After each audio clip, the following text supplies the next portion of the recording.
Good evening, everyone, and thank you for attending this webinar. My name is Ken Bailey, and my call is K1FUG. And in a moment, I will introduce you to Sara Varela. This webinar is a collaboration between FEMA and the ARRL. Sara's message is, in part, how you can encourage others to prepare before, during, and after an emergency. As amateur radio operators, we know the importance of being prepared. We plan and we exercise, and when disaster strikes, we go to help those in need with what we do best, communicate. Sara's message is about families, our friends, our neighbors, and Sara's message tonight can be used by you to encourage others to take the actions to become better prepared. Why this webinar? As hams, with your expertise in communicating, you have the skills and the knowledge to bring Sara's message to others in your community. A reminder regarding our webinars tonight. You should know that we record all of our webinars and we will make them available as a YouTube video. In about a week, search YouTube for ARRL and you should find this video listed as well as videos of all of our recent webinars. So with this, let me turn this webinar over to Sara. Perfect. Thank you so much, Ken. I am happy to be here. So, let's see. What do I need to do to show my screen? There we go. There we go. Show my screen. Perfect. Let me know once you guys are seeing the screen. Can you see the screen now? I can see the screen perfectly. Looks great. Okay. Perfect. So let's get started. Thank you very much. I'm really happy to be doing this webinar for the members of ARRL. And I'd love to get your feedback and comments and suggestions, and we're going to try and make this as interactive as possible for everybody participating tonight. So please do participate whenever we encourage audience participation. So let me tell you a little bit about me first, and then I'll tell you what we're going to be covering, and then we'll dive right in. So as Ken said, my name is Sara Varela, and I work with a company called ICF International, and I am a contractor helping FEMA Region 1 to implement their individual and community preparedness campaign across the 6 New England states. So what we're going to be covering today is I'm going to give you a brief overview of what is America's Prepareathon. I'm going to highlight a couple of examples of the different types of preparedness activities that communities have done, particularly in New England, even though this is a nationwide campaign. So we have people supporting the program across the entire country. And then I'm actually going to ask you to take a minute to take a preparedness action for those people on the phone.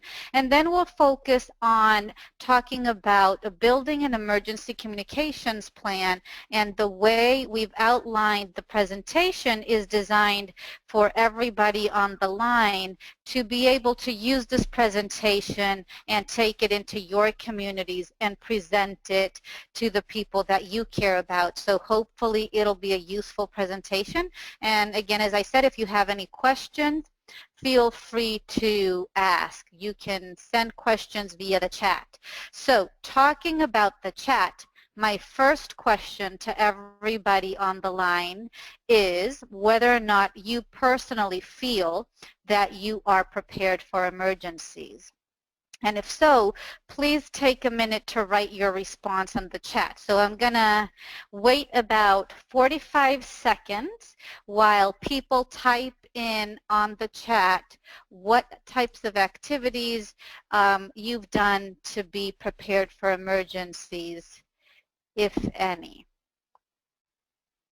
So I'll just wait for about 45 seconds and then we'll get started. I'd love to see some comments from participants on the chat around what have you done to be prepared for emergencies.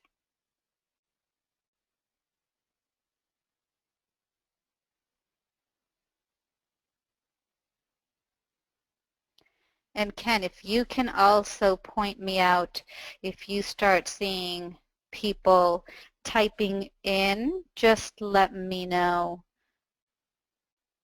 I haven't seen anybody type in things yet. Have you seen anything?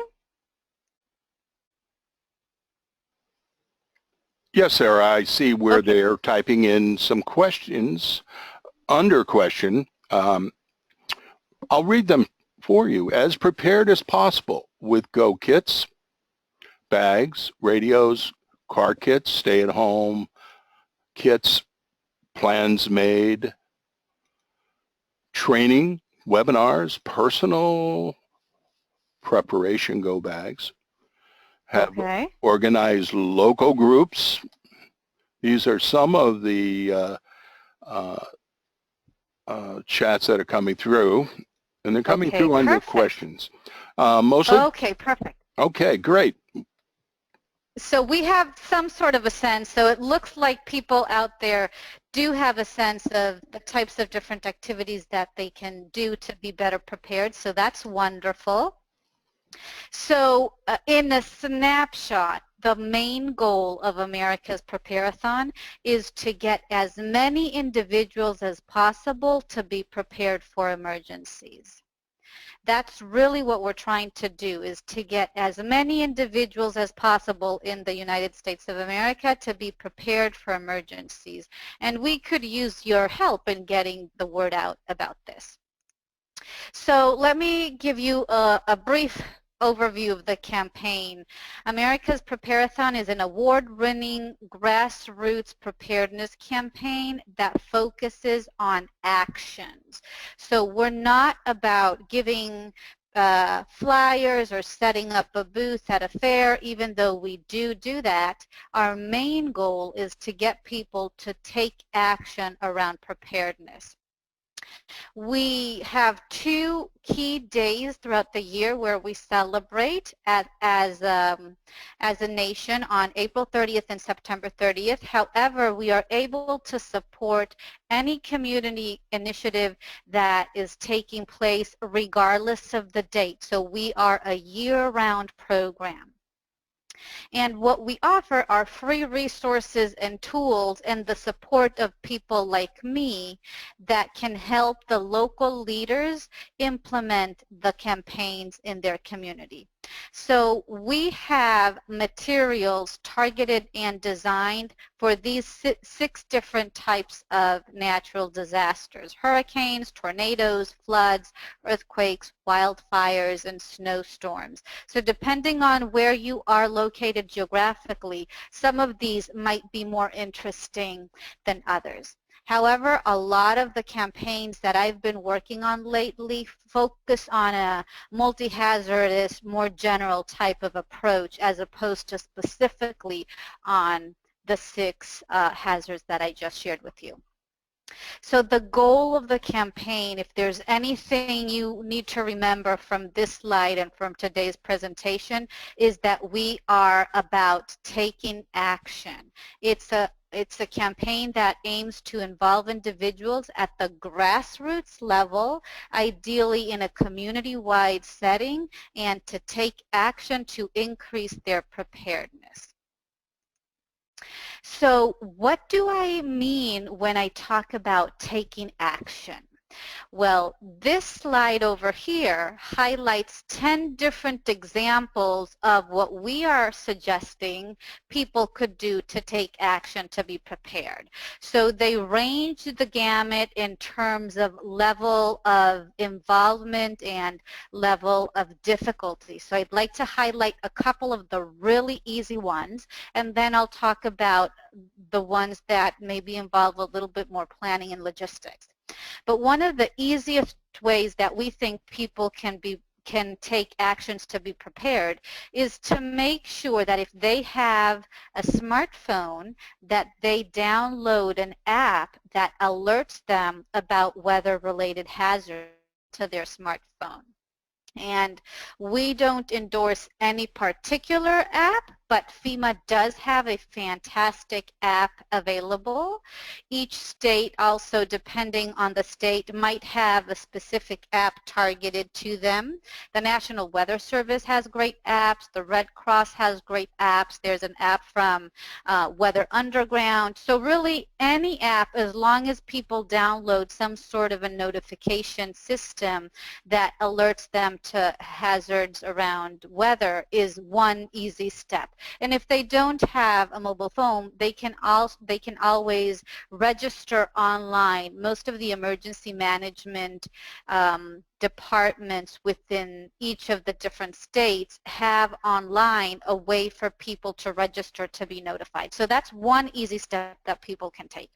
The other one is to build a family emergency communications plan, and we will talk a lot more about that towards the end of this webinar, so I will skip this one for right now. A third really easy one is to have people, as some of you mentioned on the chat, is to have an emergency supply kit that will help you survive the first 24 to 72 hours after a disaster. As you all know, disasters are local and response is normally local, and so the better prepared the individuals are at the local level, the more self-sufficient your community is, the better everybody will be at the end. So those are three simple examples of what people can do individually on their own to prepare for emergencies. And then we have things like, for example, doing a drill, doing an emergency response exercise, or planning with your neighbors and talking with your neighbors about, okay, which would be the evacuation routes that you would take if you have to evacuate your neighborhood, or participating in a class or a training or a webinar. And hopefully you guys will help us provide these types of classes to the people in your community and your spheres of influence. We also have things like maybe creating a list of valuable documents that if you were ever in need to evacuate your home at a moment's notice, you would have in a secure location either copies of key documents that you would want to take with you, or you might have them uploaded onto a cloud or a USB drive. So there's a lot of different ways that you can be prepared, and today we're going to be focusing on building a family emergency communications plan. So we'd love to get some help from the members of ARRL in terms of helping us spread the word about emergency communications plan. And the presentation, both what you've already heard and what you will continue to hear tonight, is available for you to use and download and tweak and customize for your specific needs. But you could make a presentation at your local club, your church, your school, really anywhere that you belong that have people and you'd like to encourage your friends or family to take action. So the first thing that we encourage when we're leading a presentation or we're encouraging people to do a Prepareathon in their community is we like to show our website and have people register for the website. So this is America's Prepareathon website, and I wanted to show you all the different resources that you have. So under hazards, you have all of the different hazards that I just mentioned, and I'm going to click just on one to show you. So for example, under earthquake, you have a bunch of different maps on where there is likelihood to to have earthquakes, and then if you continue to scroll down, you have how to prepare for an earthquake, a playbook that has step-by-step tabletop exercises, resources in other languages in addition to English. We have videos that talk about earthquake and that you can use in your presentation to kind of call attention to the group, and then creating a family emergency communications plan. So all of these resources, and you will find the same thing under each of the different hazards. And then you can also find activities as to where in the country people are leading these efforts. And what we would love for you to do is to add your activity here. So when you add your activity, you do have to create an account with a username and password. But once you create it, then you can log your activity. And then people, when they go to find activities, can see where in the country there are currently activities happening around preparedness. Does that make sense? Okay, so now I'd like to talk a little bit about, okay, why would anybody want to participate in America's Prepareathon? Well, first of all, it's to empower individuals, families, and organizations with the knowledge and skills to build a collective understanding of the roles that individuals have and the responsibilities that they have when they're facing a disaster. It's also a great way to help your local emergency management office strengthen relationships with your community. A lot of times people are really genuinely clueless that there's even something called a local emergency manager, right? And so it helps build the relationships between the local emergency managers and the stakeholders. And it also serves as an example for local organizations to see that you're leading the effort in your community. And if you register your event on our website, you join a national effort towards increasing preparedness at the individual level. So here are a couple of statistics for people that enjoy looking at numbers. 80% of Americans live in counties that have been hit by a weather-related disaster since 2007, yet less than half have participated in a disaster drill at work, school, or home in the past year. And only 39% of people surveyed have developed an emergency plan and discussed it with their household. So only 39%, which is why we would love your help in getting more people excited about building their own family emergency communications plan. So you actually can make a difference in sending this message out. And why are we saying this? Research has shown that the messenger has a huge influence on whether or not people actually take actions. For example, when employers encourage their employees to take actions and be prepared, the likelihood that people will actually do something increases between 76 and 86%. When schools send out a message to their school population about building a family communications plan, again, the likelihood that people will actually do something increases highly. And then on the other hand, when we look at which types of stakeholders individuals rely on after a disaster has struck, the majority of the people rely on their local community, right? So it's your churches, your community-based organizations, your clubs, your schools, where people go to seek help. So if these are the entities that people are expecting to help them in cases of disasters, we should definitely engage them in helping us share the preparedness message as well. So a couple more reasons of why it's important to participate. In 2014, deadly weather caused more than $50 billion in property damage. And according to the Insurance Information Institute, an estimated 25% of all businesses affected by a major disaster never reopen. And then looking at family preparedness as a critical thing, based on a 2012 FEMA national survey, 54% of the U.S. population do not believe their community will experience a natural disaster, right? So there's a lot of people that think, I don't really need to be prepared because nothing is ever going to happen in our community.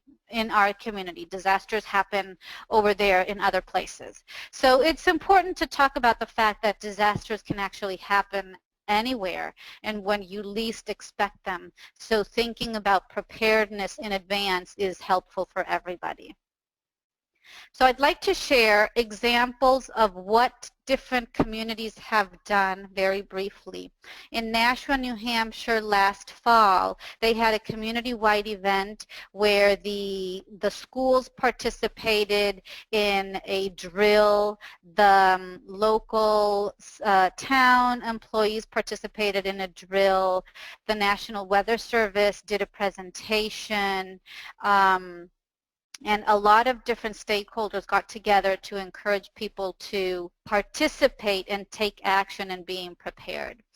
In Spartanburg, South Carolina, we did the same thing. We had the major employer in town send a notice to its employees, and they actually did an evacuation drill, and the entire school district participated in a drill as well. And then closer to home in New England, in Newcastle, New Hampshire, they decided that throughout the week of April 18, they were going to be sending messages to everybody in town to build a family emergency communications plan and download an app. So, for example, the Garden Club during their annual dinner took 5 minutes and encouraged their members to download an app.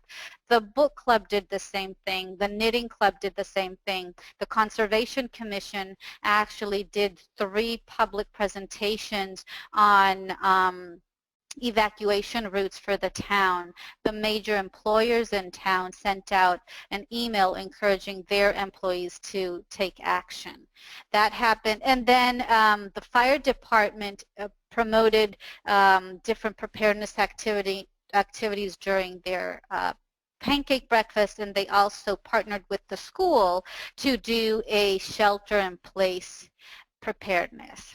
In York, Maine, we had, again, a wide variety of stakeholders focus on building a family emergency communications plan and preparing an emergency kit. And the school district send a message through their communication channels. We had a couple of local businesses that said we're going to be donating emergency kits for other organizations to use as prizes. And so the local library said, I'm going to do a display in our main entrance, and I'm going to show all of the preparedness materials and books and stories that we have in our library. And for anybody that writes a family emergency communications plan can be entered into a raffle, and I will take one of your emergency supply kits and offer it as a raffle to my people. And the YMCA did the same thing and had a youth activity planned. So everybody got together and encouraged the community to take action around these 2 steps. In addition to that, we were able to support the social media aspect of it. So all of the stakeholders that were doing something agreed that on one particular day, they were all going to toot their own horn and say what they were doing to encourage their constituencies to take action. And then we were going to all repost and retweet the messages among each other. In addition to that, we had the York County Emergency Management Agency retweet and repost things. The State of Maine Emergency Management Agency did the same thing. Region 1 External Affairs in New England did the same thing. And then America's Prepareathon at the national level also did the same thing. So we were able to really shine a spotlight using social media and promote all of the activities that were happening in that particular community during a 30-minute period. In Cambridge, Vermont, they decided that what they wanted to do was encourage everybody, or as many people as possible, to sign up for Vermont alerts. And so they did the same. They organized different activities to get people to sign up for Vermont alerts. In Providence, Rhode Island, we did something completely different. We did an interfaith community workshop where we gathered faith-based organizations, and we talked about the role of emergency management at the local level, the role of individuals being prepared, and then the potential role that faith-based organizations can do before, during, and after a disaster. And then in Sandwich, Massachusetts, they just did a social media campaign where they encouraged a contest of people to prepare their emergency supply kits and take pictures and post them on social media. Here are some of the examples of the types of resources that you can find on our website, and again, we have them both in English and Spanish. So I'd like to see if you guys have the option of raising your hand on the screen, or actually we can start the poll right now, right, Ken? Let's push the first poll out and answer to the question whether or not you have a smartphone. Yes, Sarah. Organizer. The poll is functioning. We've got I think 88% say yes, they do have a smartphone. Okay, and then the next question is, of those that have a smartphone, do you have an alerts app on your phone? Let's see what people say about this. Okay. And Ken, let me know when you see the results there. Mm-hmm.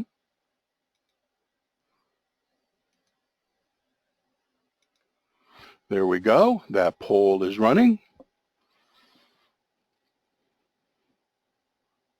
92%, 93%. Sarah? Have an app on their smartphone? Yes. Fantastic. Okay, that's great to hear. So we will probably not take a minute to do this action, but part of my plan today was to encourage those that don't have an alerts app on their phone to take a minute and download an app. And so here are examples of the different types of alerts that you might want to look at or research. So again, there's the FEMA app, the Weather Channel has an app, and then depending on where you're located, I have examples of which are the official alert systems that the state emergency management agencies use within the 6 New England states. So we will skip this, but this is really one easy way to get people to take some sort of preparedness action, is to download an app. So I'm thinking that when you want to do a presentation, that's one way that you can engage your audience, is instead of doing a poll like we're using right now, you could have people raise your hand. Raise your hand if you have a smartphone, and raise your hand if you have an app on your smartphone. I actually did a presentation today, and only 2 people had an app on their smartphone that alerted them to different weather hazards. So we actually took a minute to download apps, and then there was interesting conversation among the group. Some people didn't even know where to go to download an app. Other people didn't know what app they would prefer. So, you know, just kind of allowing for time and space for people to ask questions is already a helpful thing. And then, as I said, if you're interested in doing something like this, if you register your event on our website, you can contact either me or any of my counterparts across the country, and we can support your efforts. And what I mean by this is we can provide these types PowerPoint presentations, links to specific documents that you might be interested in. We can help you send or draft text or emails for whether you're going to be using a social media campaign or sending an email to people to invite them to a meeting. Whatever it is that you might need help with, we can support your efforts. So I'd like to take another poll for the audience right now and see how many of the people participating have written and discussed a family emergency communications plan. Ken, so please let me know what you see Okay, once the poll we is get running. this out. Okay. We're looking at about 46% yes and about the same no. So it looks like 50-50. Okay, so not as many people have a family emergency communications plan as they have an app on their phone. So that's good to know. So let's kind of focus on building a family emergency communications plan. And again, this is something that you can use to make a presentation to your community. So the goal of building a family emergency community, or the goal of making a presentation and talking about building a family emergency communications plan, is really to encourage individuals to think about, discuss, and agree upon communication plans for their families in case of emergencies, right? And you can pose the same question that I just posed to you. Start your presentation by asking, does your family know how to communicate among each other in case of emergencies? And have you talked with your kids about this and with your senior relatives about this? So what do you do after you get a sense from your audience as to whether or not people have done this? Well, I would suggest that you pass out a couple of different formats that I'm going to be showing you today, and then that you also maybe encourage a discussion with your audience. So what types of tips would you share as a group when you're thinking about building a family emergency communications plan? So some of the tips that we've identified is, for example, in case of emergencies, when there's a big thing happening in a specific geographic location, sometimes phone calls are really hard to get by, but text is easier. It communicates better. They use a different system, so sending a text is always better than actually making a phone call. Identifying who you're going to call would be important. Memorizing key phone numbers is essential, especially nowadays where we rely so much on our mobile phones. People don't know anybody's phone numbers by heart anymore. And so we are strongly encouraging, especially if you have kids, to make your kids learn important phone numbers and memorize them and make those activities fun. Also choose an out-of-town contact. An example that happened with the Boston Marathon, for example, was that the communications were so overloaded at the local level that people really couldn't call each other. However, if you tried making a call to an out-of-state contact, it was easier. So try identifying an either out-of-state or out-of-town contact in addition to your immediate family. And then again, make the part about learning people's phone numbers fun and creative. So I'm going to share 4 different templates that you can print and pass out when you're doing your own presentation, or you can email the live links if you want, if people prefer to fill them out digitally. I personally did this form with my family last weekend, and I really liked it because it is a form that you can actually type on, right? And then you can save as a PDF file and email to all of your family members, and then you can even print out and fold and put it in your wallet so that you have both the hard copy and an electronic copy of it. So what goes into a family communications plan? Well, first of all, you know, your home address, the name of the key people, and then whether it's the phone number or the email. This particular format is encouraging people to put social media information. If there's any important medical information for a person, include it there. And so you have space to do this for several people within your household. In addition to that, then if you have kids, the contact information for the school, the child care, the caregiver around where your kids are, again, name, address, the website, emergency plan pickup, address, etc. In addition to that, they encourage, in case of emergency, who would you contact, and again, fill out the mobile phone, the email, home address, etc. Your out-of-state contact, where is the emergency meeting place, indoors, what are the instructions, how about outdoors within your own neighborhood, what are the instructions for your family, and how about emergency meeting place out of your neighborhood or out of your town. So we actually discussed this with my family, and it was very helpful, especially for my 12-year-old to just kind of know what to do in case some emergency happens. He already knows where we would expect him to be.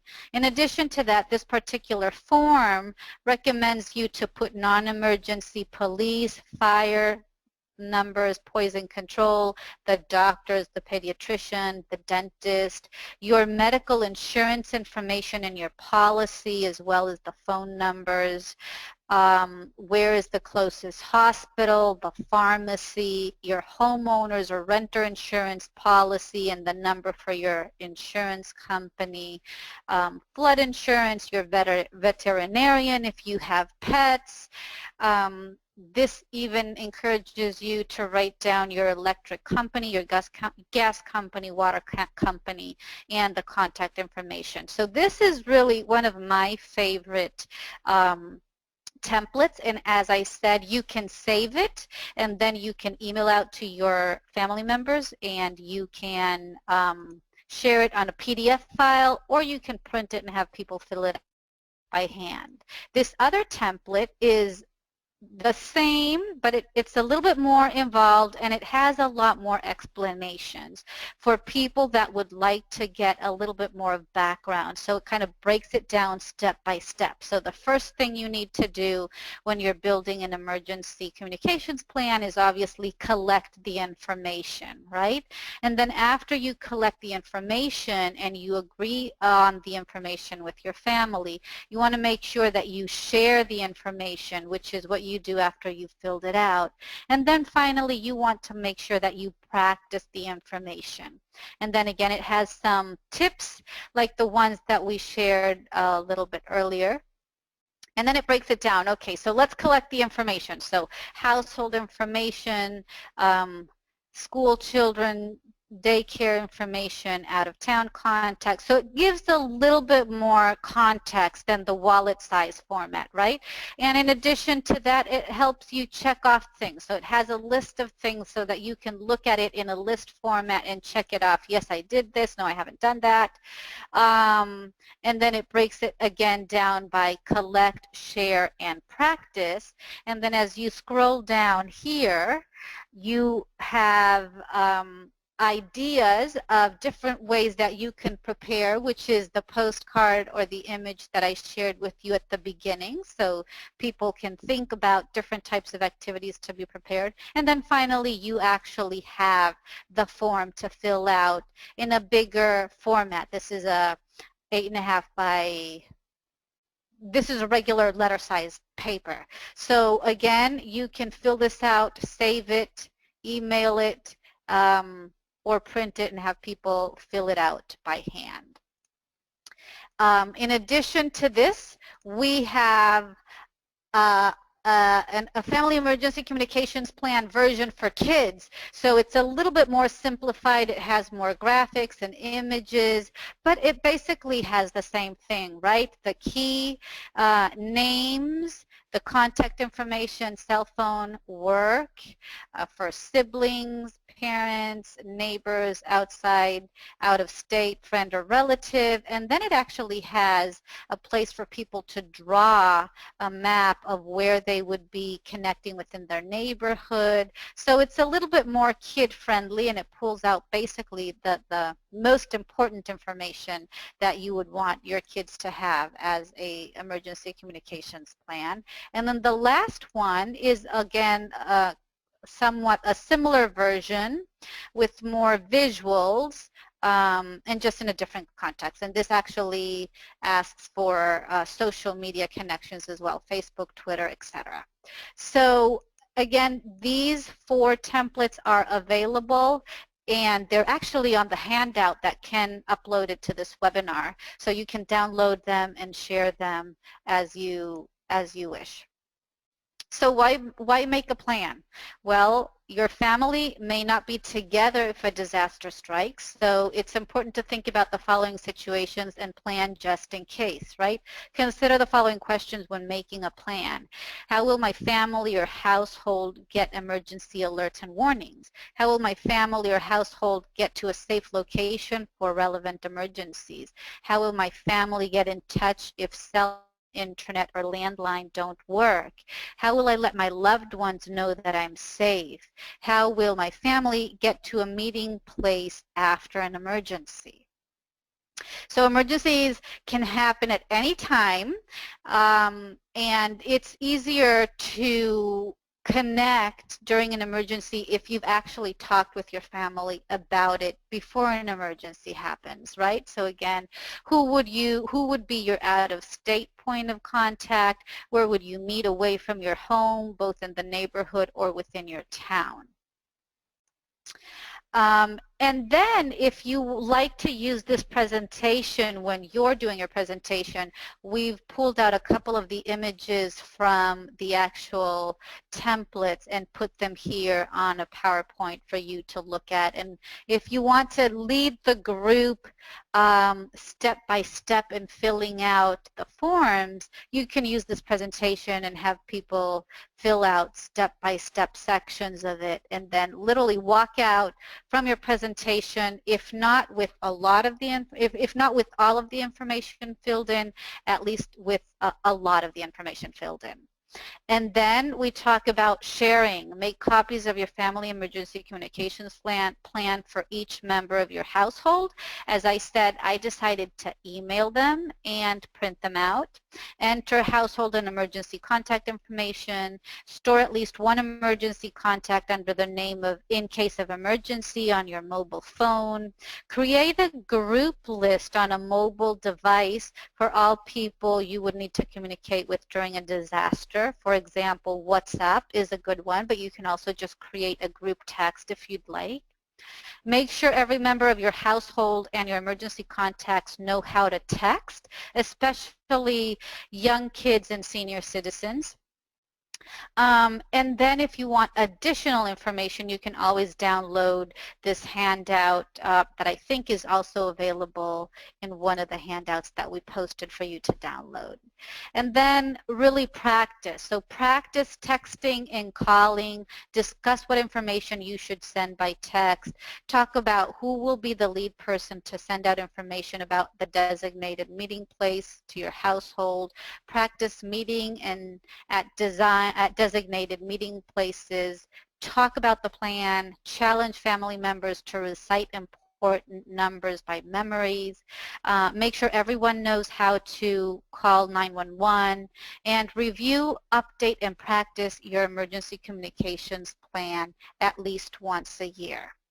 So again, here are some tips that you can share with your group when you're discussing this. A couple of them we've already talked about, but you also want to remind people that in case of emergency, you want to conserve battery, reduce screen brightness, place phones in airplane mode, close all the apps that you're not needing, limit watching videos and playing games so that you have a longer battery life on your phone.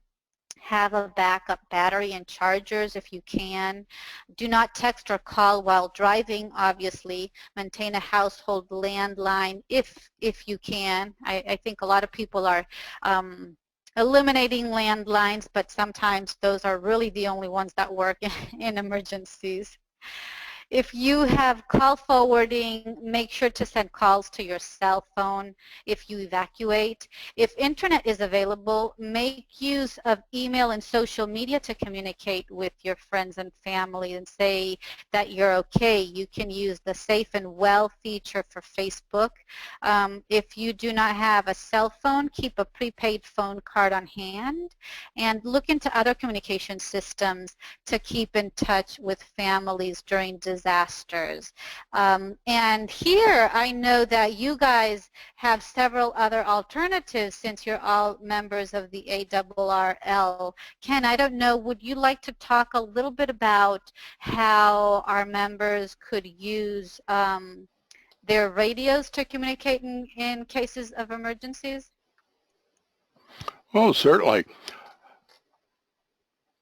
I probably will be speaking to the choir because everyone out there listening is well versed in radio communications, and they're very busy when disasters strike.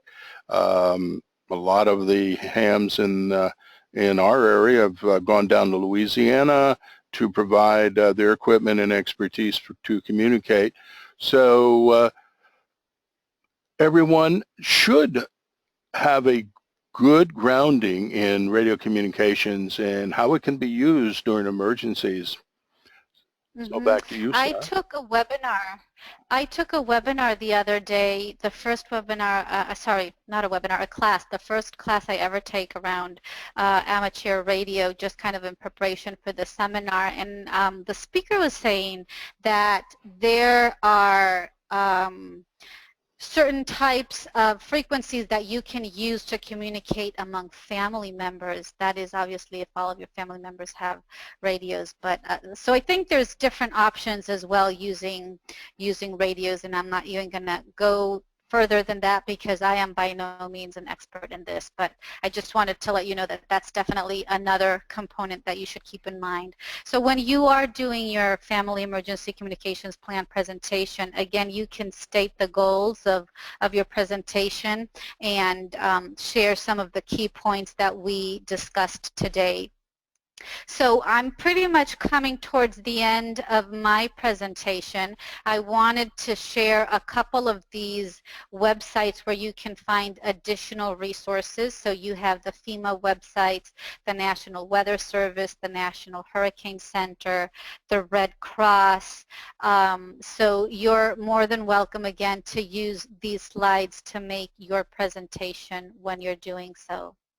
So I'd like to maybe allow for people that are listening to make comments, give feedback, ask questions. And I think the way we're going to do this, Ken, correct me if I'm wrong, is people will raise their hand and then you will unmute their phone. Is that correct? We could certainly give that a try. Let me see if I can pull up the attendees list. Okay. And let me select And if that attendee. doesn't work, maybe people can write their questions or their comments via chat, since we already know that's an option. Yes. And another option is if they have any questions and that do not require an immediate response, they can always email me at my call K1FUG, Foxtrot Uniform Golf, at ARRL.org. I see we have a couple hands raised. Let me see if I can pull up someone. Very sensitive here. Okay. Let's see. Somewhere. Here we go. We have Barry Brown. Let me unmute Barry and see if he can ask this question. Barry, can you read us?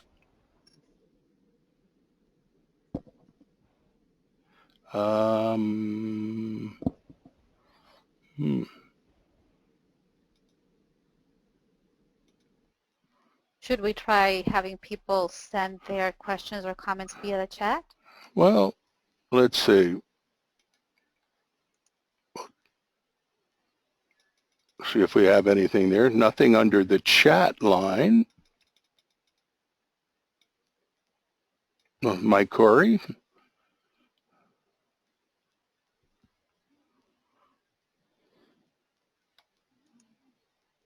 Best to use the question feature, and I'm looking to do that. Oops.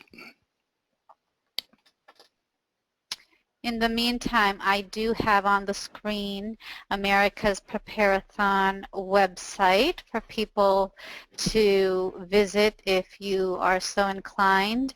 And then my contact information is right here along with my FEMA point of contact as well. If you have any questions that you'd like to send to us via email, you're more than welcome to do so as well.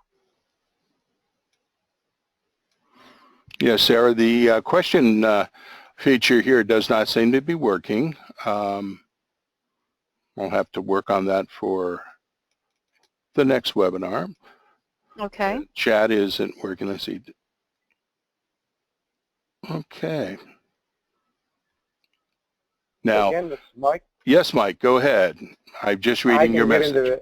Yep. Okay. I was able to get into the question feature, so if you want, I can read off a few of the questions. Oh, yeah, that'd be great. Okay, let me get to, I'm not going to get to all of them. There are a lot here, but I will get to a few. Are there any FEMA grants for community preparedness? Well, as fast as I read one, somebody asks another. So any FEMA grants for community preparedness, and if so, who should they contact?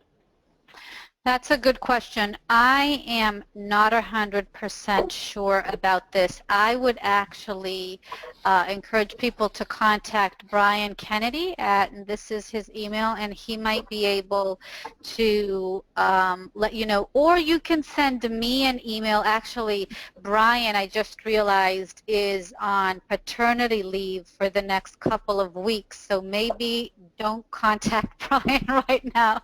Feel free to send me an email and I will forward your question to the right FEMA person that can answer that. I know that there are certain grants that normally are for the local municipalities to apply, but I don't really know the details. So if people want to send me an email, I'd be happy to forward that question to somebody in FEMA that can answer that for them.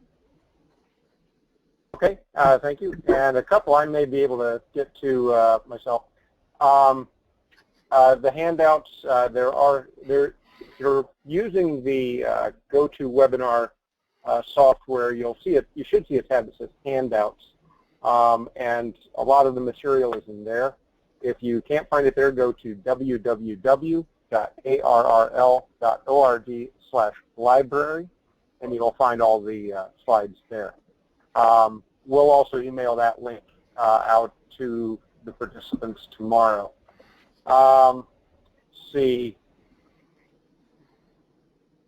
And then also I wanted to highlight that if people go to the website, the handouts are also on the America's Prepareathon website as well. So there's plenty of places where you can find the handouts. Obviously, if you can download them right now, that's probably the easiest way to do it.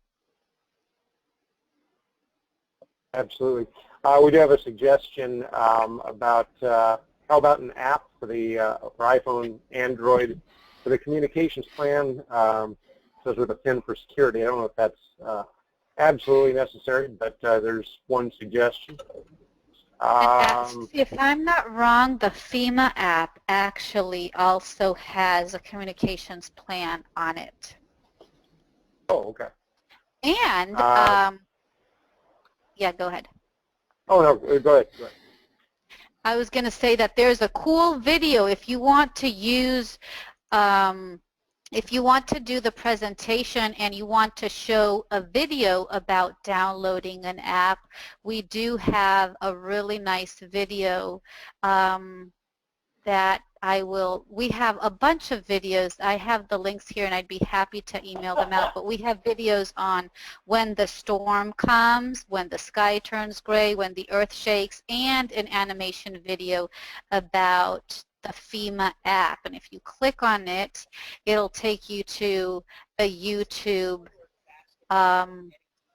link on how to download the app. So I just wanted to share that with everybody as well. Okay, great. And again, just seen several questions. Yes, the webinar will be recorded and posted online later on the League's on the League's YouTube page, not on FEMA's page that I'm aware of. And that's generally most of the questions. One question: how one finds their local emergency manager. You can Google your city, county, and emergency management, and it should come up. Also contact City Hall, county government. They will be able to put you in contact with them. So that's the gist of the questions, Sarah. So I will go back to listening attentively.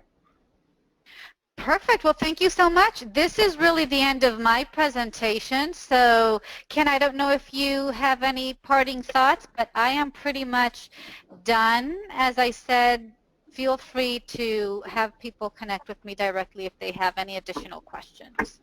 Well, I want to thank you, Sarah. That was a great presentation. We had a lot of attendees tonight, a lot of good questions. I'm sure to receive some more in emails, and I will pass on to you any constructive critique, and we can plan to maybe do this again in the future sometime. Great presentation, and I thank you again.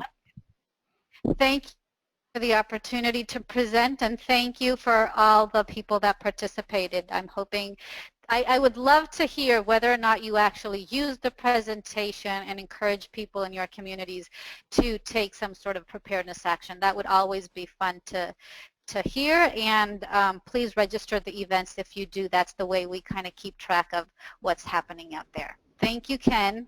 Well, thank you, Sarah. All right. Thank you, everyone, for attending, and 7-3 to all, and hope you enjoyed the webinar. And please let me know if you have any thoughts regarding the webinar, and good, bad, or indifferent. Love to hear from you. Okay, 7-3 is good night to all. Good night, everyone.